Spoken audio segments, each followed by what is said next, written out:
Virginia Tech, Newtown, Connecticut, Charleston, South Carolina, San Bernardino, California, Orlando, Florida.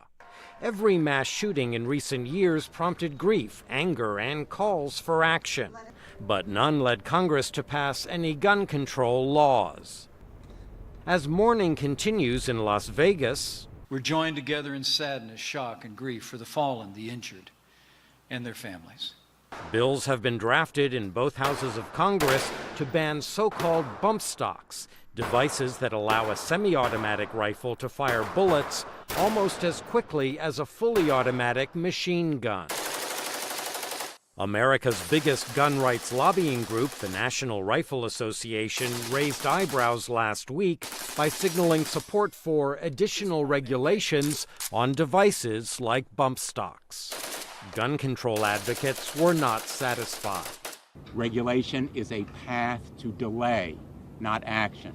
There must be a ban on bump stocks. For now, the White House is not commenting on any specific gun control proposal. We want to be part of that conversation. We want to gather more information. We're going to continue to do that over the coming days.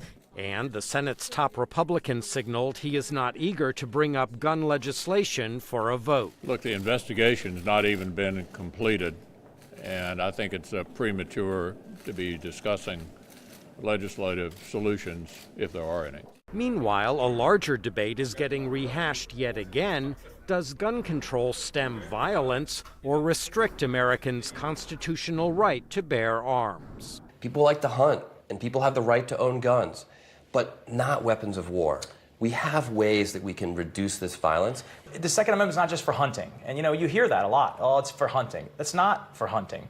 The Second Amendment was put in place to be able to overthrow tyranny, and with weapons of war at the time.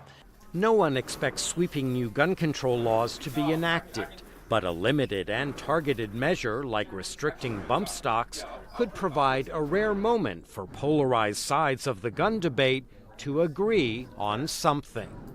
Michael Bowman, VOA News, Washington.